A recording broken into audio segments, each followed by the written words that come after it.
Friends, hello and welcome on techguruspeaks.com. Today I would like to discuss Python strings and formatting output. So two different topics that I will cover today are Python strings and how do you format the output. Now I would like to start with Python strings. In Python programming, a string is basically a sequence of Unicode characters, which is quite similar to that of ASCII encoding. Unicode was introduced in computer science to include every character in all languages and bring uniformity in encoding.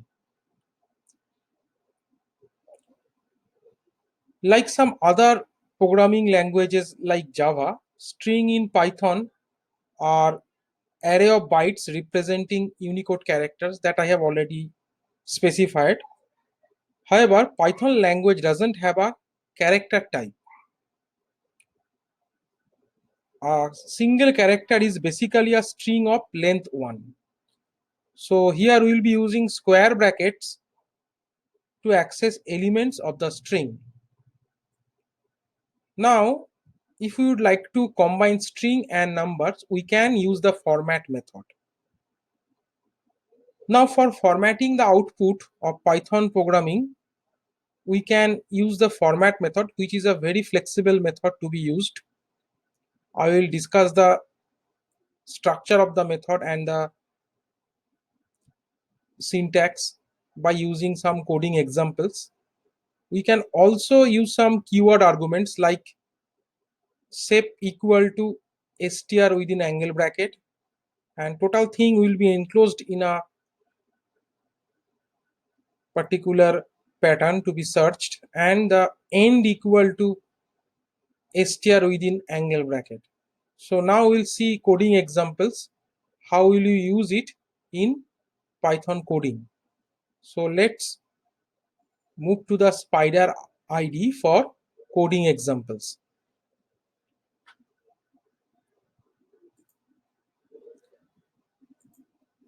First, I would like to start with a program that will demonstrate that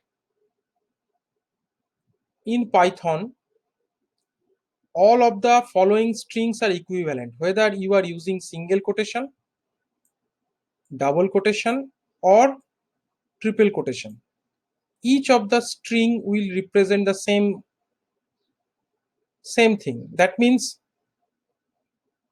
we can use the single quotation, double quotation, or triple quotation to represent the same string. So now I will run the program. So it is showing hello world. So whether it is enclosed in a single quotation, double quotation, or triple quotation, it will produce the same string. Now, using triple quotes, we can extend multiple lines for a particular string in Python. Like here we are having a string like hello everyone, welcome to the world of Python programming. So here we can have triple quotes, and this can extend multiple lines. So that has been printed over here. So that is the idea of using Python quotations. Now we are going to access the elements of a string given here, like str is the name of the string variable and the value is my country is beautiful. Now we are using the square bracket to access an element, like what is the particular character being present at index 3, so it will be C. So m is 0, y is 1, that means this particular y is 1, then comes the white space, it is 2, so C will be 3, so that is why it will print C. Now we can use another format of the square bracket to access more character, like here we are going to access characters from position 3 to position 6, though we are mentioning the last value as 7, but we are not including the position. Okay, so that is the idea. So it will be showing COUN, like I have already specified C is having the index 3. So 3, 4, that is O, 5, U, N, 6. So up to N it will be printed. So that is why the output is COUN. Then comes a particular string that is named as temp, that is having white space at the beginning and at the end. So if I am using the function strip, that will remove the space, that means the white space at the beginning and at the end. So that is why the output is hello information technology. Now we are going to get the length of the string. That can be done by using the len function, len. Within bracket the argument is the name of the string variable. So now we are going to convert the given string into lowercase letters by using the lower function, and it can be converted into uppercase letters by using the upper function. We can obviously replace a character by using the replace function. Like suppose we would like to replace the character small c by using capital C. So in that way, if I am having the word country, so here the small c is getting replaced by capital C. So that is the idea to be employed here. Next comes string split function. Suppose we are having a particular string like my country is beautiful, and you can see here there is a space between different words, because we are having 4 words here. My country is beautiful, so we are having 4 words in a sentence and they are separated by white space. So if I am using the pattern white space to split them, we can have a array of strings like that will be having 4 words like my country is and beautiful. So that can be done by using the split function. So in the next example, I will be giving you the demonstration of string formatting. So here we are having an example. Basically, Python doesn't allow combining strings and numbers using the plus operator. So it will generate basically type error. So to do this, we have to use the format method. Here I have commented this particular statement because it will produce type error. So if I am uncommenting this, you can see that that particular error will occur, like it is showing the error. As you can see here, if we combine the string and number using the plus operator, it is basically producing some error. So we are basically commenting this symbol. Now we are saving the program and running the program. So now there is no error, like there is no type error. So what is the idea? To combine string and number together, the idea is to use the format method with the help of the placeholder, which is basically a pair of curly braces. Okay, so now suppose we are having the same set of variables like num and var, where num is basically representing a decimal number, and basically the var is basically here getting replaced by str, which is basically showing a string. But here we have added a placeholder here, that is a pair of curly braces. So now we can see here we can combine the string and number together. So here the placeholder is getting replaced by the number, so that we can see in the output also. Now we can have our next example using the format method.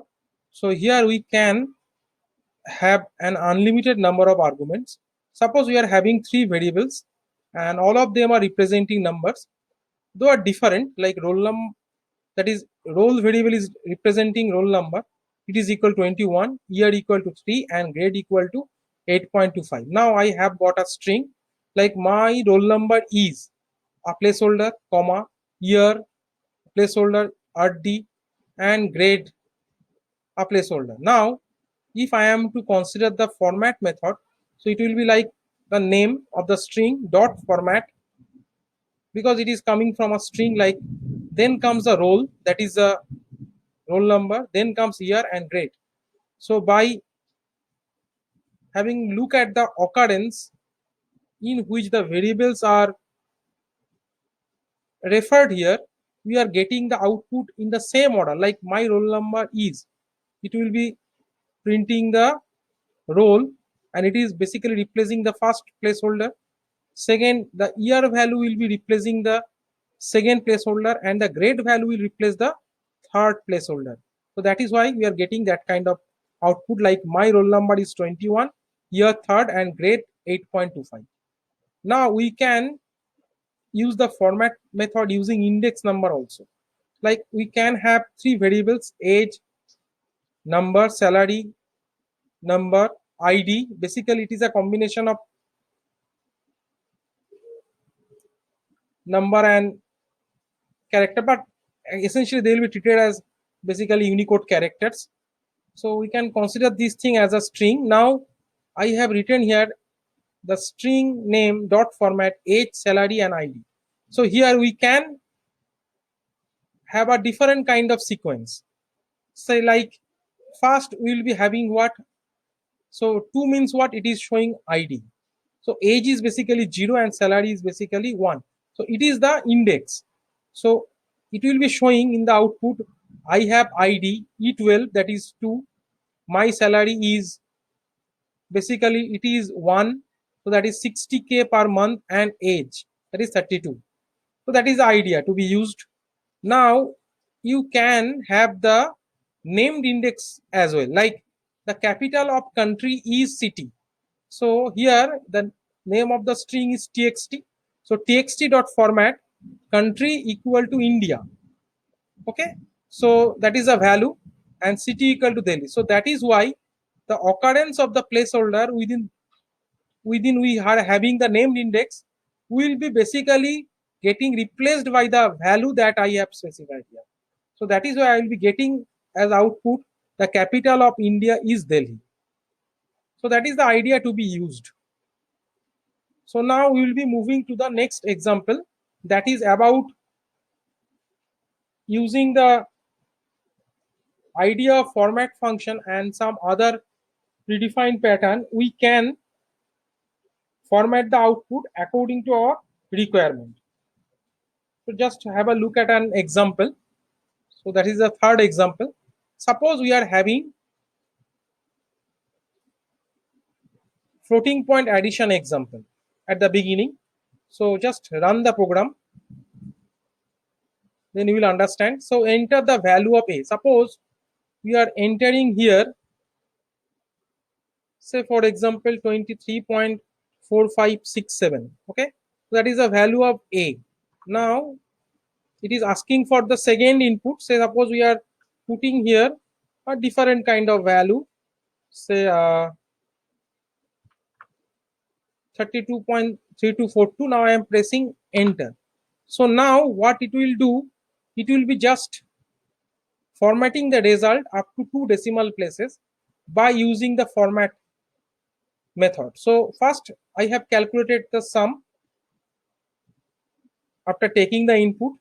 So now it has been formatted by using the format method. Like first I will provide the string, then within quotation point to f, that means I will be taking the result up to 2 decimal places. So now I have the new value to be stored in a variable named result. So now I can print this by using the print function. So, and the thing is that there is an alternative way to print the same thing by using the percentage operator. So, but it is an old style. So better stick to the example that I have shown over here. Okay. So it is basically our old technique. So now we can have the use of format method using placeholder to format the output according to a requirement. Suppose we are going to print here, say, hi then comes the name. So first it will be considering Ashok Sharma.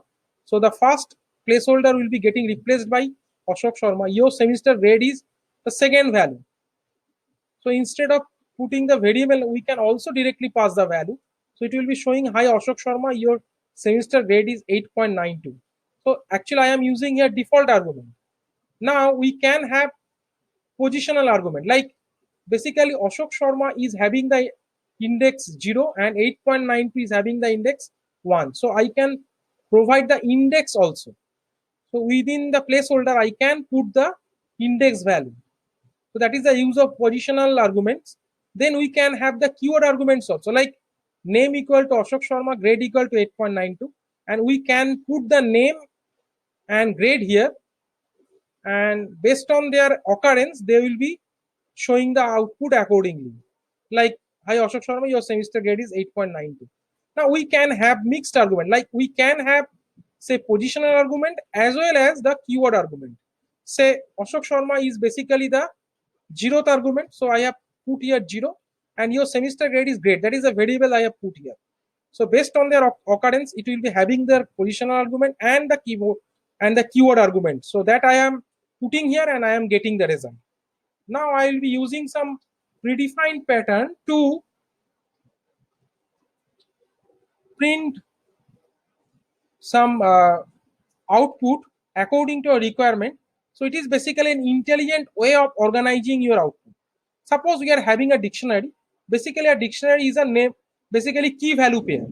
It will be discussed in the next classes, but for sake of demonstration I will be taking a small example. So it is the key, that is, say suppose 10 is the key and Ramesh is the value, 20 is the key, Suresh is the value, 30 is the key, Ganesh is the value. So all these things are placed within a pair of curly braces. So that is basically representing a dictionary. Now we are having the use of sep equal to str within angle bracket. Say k is basically representing here key and v is representing here value. So here we are getting basically different items so of the dictionary. So for k comma v, in basically we are using the for in loop data item, that is the function to be used. We are basically having k and v, and there will be a separator that will be separating the key and the value. So it is an intelligent way of representing the output. That means I can have the key and value of the dictionary, and they will be separated by the symbol that I have provided. Similarly, I can have another kind of predefined pattern like end equal to str. Basically str is basically a kind of pattern to be used here. So say for example, in the previous example I have used that kind of separator, like that kind of pattern. So here I will be using basically a different kind of pattern, like end will be equal to, suppose we are not going to print the values starting from 1 to 9, that is the idea of for loop. So it will print 1 to 9. So if I am not using that kind of pattern, each of the value will be get printed on a different line. So that means they will be having the new line character. So now we are going to use space, that means we are going to use white space instead of having new line character. So I am putting a condition here. So that is the pattern. So that will be basically the meaning of str here. So like in the previous example, I have used the value of str as the symbol, like it will be separating between the key and value. So here if n less than 9, so basically we are putting white space. Otherwise, I will be putting new line character. So that is the idea to be employed here. So that is why we can get a white space between each of the values, like starting from 0 to 9. And lastly, it will be whenever it will be out of the loop, it will be printing the value new line character. So in that way, the program will be executed. I hope that you have thoroughly enjoyed the video that I have made, and you have understood the logic of using string functions, and especially the use of the format function for combining string and numbers. and you can also use the format function intelligently to represent the output in an intelligent way. So that is the idea to be employed. I hope that with the knowledge of the format function, now you can represent your output in a better way. So don't forget to subscribe to my YouTube channel, so that is mentioned over here, and please visit my website. So it is the URL of my website, and this is my official email ID. Have a nice day. Thank you all for your patient hearing.